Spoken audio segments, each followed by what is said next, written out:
Hello again, everybody, and welcome to another edition of Brown's Latest. I'm Dave Grendzynski, but you can call me Grizzer. A lot of people do. And this is where we get you caught up on some of the latest news and the tidbits that are tied to our favorite team in the NFL. That is, of course, the Cleveland Browns. And then we give you our take on the news along the way. Thank you to everybody who has liked our previous episode. All of you who have subscribed to the channel, we are very close to crossing 14,000 subscribers. When we do, we'll give the Orange Quarter Zip a rest for just one show. That's how we celebrate. We celebrate a threshold on subscribers with a fit change. We'll do it when we get to 14,000. And thank you to everybody. Get your comments down there in the viewer comments section. I can't thank you enough. Now, coming up on today's show, he's only been on the job for a few weeks, but we have 4 reasons that we're convinced Todd Monken was the right choice for head coach. Now, some people think we need to pick up a running back in the draft because of Quinshon Judkins' season-ending ankle injury. I don't, but we will look at some running back prospects anyway. We have yet another reason for the haters to stop bringing up interceptions when you're talking about Shedeur Sanders. And in the viewer comments, we will finish this sentence. Honestly, I'm tired of blank. Oh, I feel like I'm on the Match Game. Marge is so large. How large is she? You know, I love that show. I love Match Game because she went to the blank. So we're going to do our own version of the Match Game down in the viewer comments. But first things first, our early impressions of our new head coach, Todd Monken. And I have to say, they are good. I think that we hit the nail on the head with Todd Monken, and here are some reasons why. His innovative and adaptable offensive mind, something we never had with Stefanski. The word adapt and Stefanski, they don't go together. Coming off of his success helping Lamar to winning an MVP and his role at Georgia.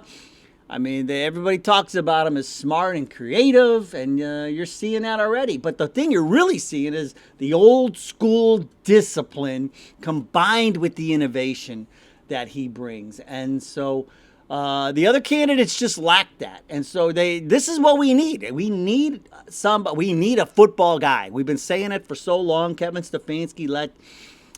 boy, it was a complete mess. He had no control over anything, not an adult in the room, but now we have an adult in the room with Todd Monken. Also, his staff building and culture tone, he's already building his staff, and I love the way he's doing it.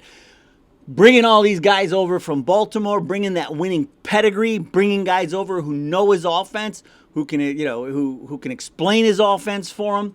It just makes a lot of sense, the hires that he's making. And, we're still working on DC, but I think that'll sort itself out today.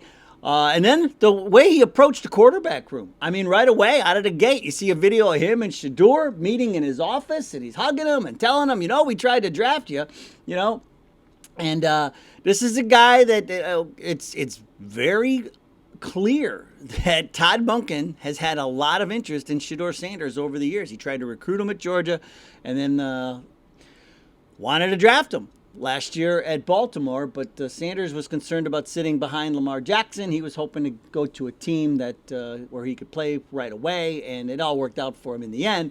But, you still have Deshaun Watson and Dylan Gabriel in there, but...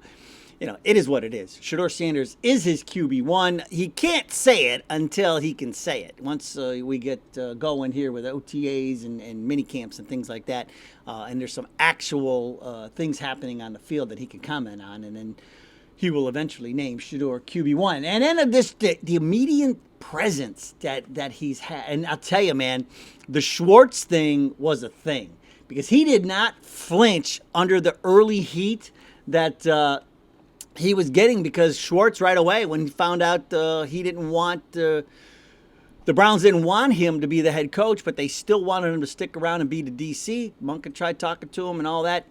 All for naught, but the way Monken handled it in that press, man, he set the tone in that introductory press conference when he said, look, when I was offensive coordinator in Baltimore, I wasn't trying to chip Jim Schwartz. I'm trying to chip Myles Garrett. I'm trying to throw away from Denzel Ward and all the other great players that are on that defense. And so the shot fired across the bow was, listen, man, we got a lot of talent over on that defensive side, and there are a lot of coaches that would want to be a part of that and coach those guys up, and that's what we're gonna do. So we're just gonna move on, and didn't even flinch, man. It was cool. I mean, he comes across as passionate, emotional. He keeps using the word jacked. He's jacked about being the head coach, and he mixes sarcasm with the truth, and so. But the most important thing, he has this no nonsense approach, and the early impressions on Todd Monken really, really good. He's exactly what was lacking from Kevin Stefanski. Kevin Stefanski just let Baker Mayfield, all these decisions, man. When we needed an adult in the room, Kevin Stefanski wasn't there. Now we have an adult in the room. It's going to make such a difference, holding people accountable and just steering the ship, man. That's what we need, man. Steer the ship. Be part of the solution. Don't be part of the problem. That's what we were looking at with Stefabotage. Now, something else we might be looking at is a running back. I don't know. I don't necessarily think we need to use a draft pick on a running back, but there are so many people that are so worried about Quinshon Judkins, and the ankle injury. And we're going to talk a little bit more in the viewer comments about Quinshon. But I don't think we need a running back. But I'm going to do a public service announcement here, and we'll look at some of the running backs who are out there. But this has always been my. I've been telling Soda Pop Dave this for as long as I've known him, which has been a long time. And I've always told him, he gets mad at me. Like, even when we had Chubb, I'm like, you never pay a running back. Never pay a running back. And I would always tell him, I go, they're a dime a dozen. You just find the one that fits in your system, because every single draft, there's a whole batch of them coming out. There's so many good running backs in college that come out every single year. Don't pay a running back. You run, and this is what we got. We disagreed. I said, don't pay Chubb. Look what happened. It is a hard position to play, man. It is hard on the body, and it is hard for those guys to stay healthy. Look at Quinshon, couldn't even get through his rookie season. But that's why I'm like, you don't pay running backs, you draft running backs. And so I'm not completely opposed to this, but I think where our room is right now, we don't necessarily need to do it this year. But the top guy is Jeremiah Love. And we're going to talk tomorrow about some teams who may be interested in our sixth pick to try and move up and get him. But we're going to talk about trading back tomorrow. But, he's the undisputed top running back in this class, runs a sub 4.4. I mean, he's got it all. And then his buddy at Notre Dame, Jadarian Price, also high up there on the list. Jonah Coleman from Washington. They say he's powerful and compact with a strong lower body drive. Sounds a little bit like the Rocket to me. But he's a running back too. Like, you're down to the third running back, and you're already talking about running back twos. Like Jeremiah, it's Jeremiah Love and then the field. That's why. Like, I'm not that high up on taking one of these guys in the draft, man. I'm just not. Emmett Johnson from Nebraska. He's a versatile, productive runner. Seth McGowan or Mike Washington Jr. They kind of go back and forth on which one of those two are in the top five. But McGowan gets PFF love for his traits, and Washington is top 10 on several lists. So, there you go. And then there's some other names in there for you. Katron Allen from Penn State. The two Penn State running backs and two Notre Dame running backs. So kind of like how Ohio State was last year with Judkins and Henderson. But Ohio State always seems to have a couple of guys. And then you got Desmond Claiborne, Justice Hayes from Michigan, and Terrion Stewart from Virginia Tech. Those are, some of the big names across the board. But I just, we don't need a running back. And you're going to find out why in the viewer comments. Quinshon Judkins will be back. He will be fine. We have Dylan Sampson, and then the Rocket's still in there, I just don't view the Rocket as a starting running back. He's more of a backup for me. Because he's just not fast enough for me. But I don't know. Maybe I'm missing something, but that is my impression. But there you go. That was my public service announcement on if you're looking for a running back in the draft, those are some of the names you can look at. But in my opinion, I would not be using a draft pick on a running back this year.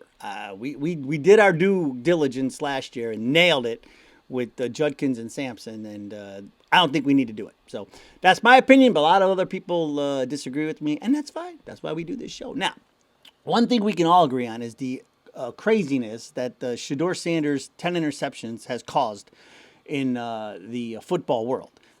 Why, I don't know. Now, of the 10 interceptions, I would say 8 count because Judy gave the one away. The other one bounced off of Judkins. And then you have a couple other ones that were tipped. And so, honestly, you could get down to maybe like 6 or 7 that really kind of counted on Shedeur.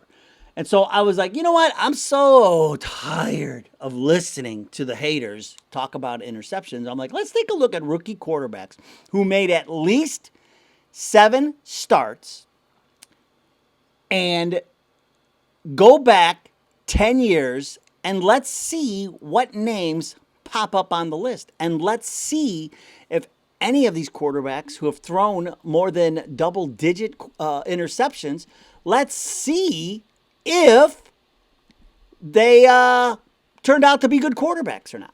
And so we'll start here at the top. We're going to do the top 20 from the last 10 years. And here, of course, Deshaun Kaiser is your... Nobody even come close to Deshaun. You see, in 15 starts, 22 interceptions. So Trevor Lawrence, number 2. Now, they made more starts than Shedeur, but these guys threw interceptions. Look at Trevor. 17 in 17 games. You know, and look at him now. Look at there. Sam Darnold, the guy who just won the Super Bowl. 13 starts, 15 picks. Like, quarterbacks throw interceptions. Carson Wentz helped the Eagles get to the Super Bowl, and they won it that year. He got hurt. He didn't play in the Super Bowl, but, you know, there's Baker. Like, look at these names. Mac Jones. You know, he's like look at these. Kyler Murray's on this list. You know, although Kyler Murray's kind of, yeah. There's Daniel Jones, had his bounce back year next year. But look, it gets really interesting when you get through 11 through 20. Take a look at 11 through 20. The names that are on this list. Josh Allen, 11 games, 12 interceptions. He was throwing more than 1 a game his rookie year. Zach Wilson, blah. Justin Herbert, look at that. He threw 10 in 15 games. Justin Fields, but he can't read a defense. We know that. Bryce Young, we know how rough his career got out. And there he is, Shedeur. Now, they have it 8 starts. That's wrong. It's 7 starts. He played in 7.5 games. He came in at halftime of the Baltimore game. The 10 picks. But look, there's Bo Nix. And then look at number 20. 7 games just like Shedeur. 7 starts just like Shedeur. He threw 8 interceptions. And I say that's what Shedeur threw because Judy gave the one away. And then Judkins, it was tough for a running back. He's spinning around and that ball bounced off of him. I mean, he let it get to his body. It bounced off of his hip and up in the air it went and the ball was picked. And so, I'll keep doing this until these haters stop with the interceptions because they got to stop with the interceptions. It's part of the game and rookies throw them. And as you can see there, some big time quarterbacks that are in the league right now threw interceptions their rookie year. So we have got to stop. Hopefully this is the last time I have to bring this up. I have a feeling it's not. I'll just keep trying to prove them wrong, man. I'm on a mission to show everybody that this interception thing it's not new. It's not like the Shedeur went out there and said, "Ooh, I'm gonna try something different." Rookies don't throw interceptions. I'm gonna throw a few interceptions just because no rookie's ever done it. Every rookie's done it. They do it a lot. So everybody, the haters, man, you got to calm down with this interception talk. You got to stop. Got to stop. One thing that will never stop are the viewer comments. And we'll start today with Mike Blakesley, 3753, who says, and this is what I referenced earlier. Mike says, I heard Judkins is still in a boot. Talking about Quinshon. And he is behind schedule. Can you look into it? It made Cleveland news yesterday. I hope he's back at 100%. We need that dude. Now, Mike, what you saw was old. Remember, the injury happened late December. He had surgery right before Christmas. I mean, and you're talking about, this was a couple of weeks ago that this report came out. You're talking about like the end of January. He just had the surgery. He's only a month out of surgery. Of course he's wearing a boot. I mean, it's like everybody calm down because listen to this. It's a 4 to 6 month timeline for his return to football activity. So look, let's do the math. You're looking at May or June. He'll be cleared in June. But here's what I guarantee you the Browns are going to be in no hurry to rush him back. They'll baby him back. Training camp doesn't even start until July.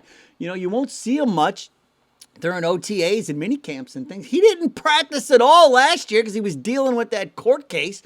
Came in and balled out. And so it's the extra rest will do him fine with the long season ahead. He had 230 carries for 827 yards and 7 touchdowns in just 14 games last year. And then you had Dylan Sampson, who I thought was completely misused, underused. Just I don't know what Stefanski, why you draft this guy so high and then you don't use him. I don't get it, but he needs to be used like McCaffrey. You get him the ball out in space and let him go. He's a home run hitter every time he touches the ball.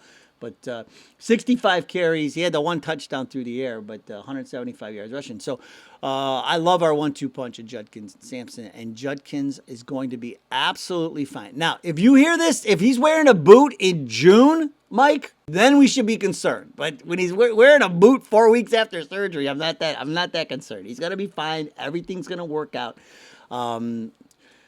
Trust me. Okay, Buck A 03. It's Buck A.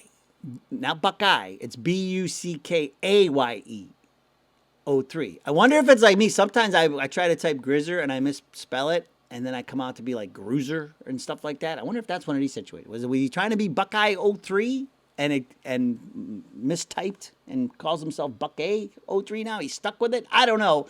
But Buck A says Rocket Sanders can hold the running back room down until Judkins is ready to play. I mean, Rocket is a short yardage guy. He's a banger. He's not a breakaway type speed. I would start Sampson every single game ahead of Rocket Sanders because Dylan Sampson can take the ball to the house on any given carry. Bottom line. And I love Sampson. I think he's great, and I love Judkins too. But I like Rocket. It's fine, but he's more of a short yardage banger guy. Like that's what he's there for. He's not going to hold down your running back room. But Judkins will be back. It's going to be fine, Buck A.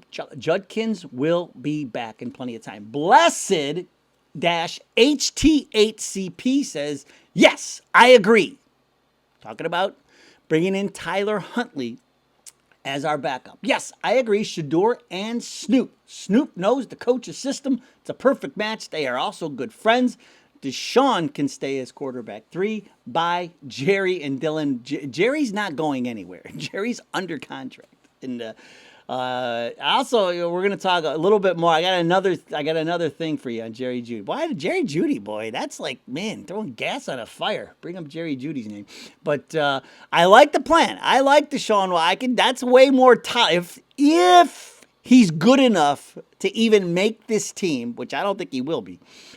I would like to see, I can tolerate Watson more as the emergency quarterback with Huntley as the backup and Shador as the starter. And then you get what you can for Gabriel. But he's on a rookie contract. So, I guess that can make him a little more desirable in a trade. But I really think he'll end up in Atlanta because who else is going to want him? But I could tolerate Watson being a QB3, that again, if he's good enough to even make this team. I honestly think they're going to cut him after June 1st because when the owner says you're a big swing and a miss, we thought you were our quarterback, but you're not, that tells me the owner doesn't like you. So that's where I'm living. I'm staying on that hill, man. I'm gonna like Stefanski with Dylan Gabriel. I'm telling you, man, when the owner says you're not our guy, tells me you're not our guy. Free runner 7963. Tyler isn't leaving Lamar. He saved their season. He says, again, I say we are paying Deshaun, use him. Well, no, it's not that simple, free runner. He's not good. If he's not good, just because you're paying him, the owner said, big swing and a miss. I'm telling you, his days are over. There's nobody in Cleveland wants to ever see him quarterback for the Browns again. You have to let go of they're paying him. It doesn't matter. It does not matter. That money, they're gonna cut him. They could spread the cap hit out. They're gonna do everything they can to make it more feasible. But just saying they're going to play him because they're paying him. No, they're not. Because if they wanted to play him last year, they would have. I kept telling you all last season, he's not playing because they want the insurance money. That's all they want. And that's what they got. And I'm telling you, they have written him off. And when Monken said, oh, I'm intrigued, that tells you, when somebody goes, oh, I'm intrigued, that tells you, means, yeah, this guy has no chance because everybody told me all he throws are worm burners and air balls. And so, yeah, he's got no chance. So I'm telling you, man, I don't know what it's going to take me to convince you that Deshaun Watson is no part of the plan of the future. He's not. Monken recruited Shador. I don't know how else to say it. Dennis Pledka, 8374. They need to do whatever they can to get rid of the supercomputer because he's super terrible and super short. Get rid of that bum and get somebody who isn't afraid to throw the rock like Sanders. That dink and dunk crap doesn't work. And of course, he has less picks because 3 or 4 yard passes are less likely to be picked. That's one of the arguments I always use with Gabriel in the interceptions. It's like when the ball's in the air for 1/4 of a second because it's only traveling 2 yards. It's tough to pick off. And that's true. I mean, he didn't throw any balls that were that dangerous. And so, it's just not going to happen, And it's another reason, this is another reason you got to bring in Tyler. And I failed to mention this. The other thing with Tyler Huntley, why it makes so much sense is you have all of the coaches. He will leave Baltimore because you have all of the coaches who were in Baltimore are now in Cleveland. So if he wants to go where he's comfortable, he's going to come here. I think Cleveland is an easy sell now. It's gotten even easier to Tyler Huntley. I mean, all of his coaches that were in Baltimore are here now. All of his offensive coaches. And so that's why Dylan Gabriel for sure is Dylan Gabriel and Deshaun Watson are the odd men out here. You got to get Huntley in here. It's Shador and Huntley's game, and then you figure out who's going to be QB3. I think I can tolerate Gabriel being the emergency quarterback. That's honestly really he fits the bill. He's like like Zappy. Remember, you just have him there, and you just put him in a glass container, and you break the glass when you're down to nobody else. Like you get out Gabriel. So when they cut Watson, I don't that's not out of the question. When they cut Watson after June 1st, they have Gabriel, he's on a rookie contract. I'm okay with that. That's tolerable. It's the backup quarterback that we need to get, and Tyler Huntley is the perfect match because of he knows the system. He's familiar with all the coaches, everything. It's just like taking what he had in Baltimore and bringing it to Cleveland. It's all here now. We'll end today with P.T. Lawyer. Does that mean he's a part-time lawyer? Is that what that means? Part-time lawyer. P.T. Lawyer says, honestly, and this is what we teased at the top. We're going to fill in the blank. He says, honestly, I'm tired of the QB talk every year. Let's fix the potholes on this team. And that is my point. Why does everybody have to keep, it's just the haters. They have to keep it, Deshaun Watson's going to play. No. Shador Sanders is the quarterback. 100%. So you have to start living in that world. For anybody who doubts that, you're just misinformed and you're misaligned. You have to understand Shador Sanders is QB1. They're going to build around him. Focus on that. Focus on building around. We finally have a quarterback. Focus on that. Your life would be a lot easier. I'm telling you. I'm with you, PT Lawyer. We're a lawyer. Let's go. Start debating. Let's win them over. I don't know what's lawyer. I don't know what lawyer talk is for, make your arguments or whatever. I don't know. The party of the first part is the party of the second part. The party of the first part says that Shador Sanders is the quarterback. The party of the second part says, no, we got to still find a quarterback. But the party of the first part says, why? Because you can't see what you have right in front of you. Everything is aligned now. You got a coach that wants them. They're going to revamp the offensive line. They stole all of Baltimore's coaches. What else do you need? Anyway, all right, that's good. Tomorrow we will talk about. I've got some other things planned too. I've got coming up. I have an offseason plan that involves not drafting a wide receiver one. And I'll explain why. That's all coming up. Big things. Never a dull moment. And maybe we'll have a defensive coordinator at some point today. All right, that'll do it. Go Browns. We'll see you next time.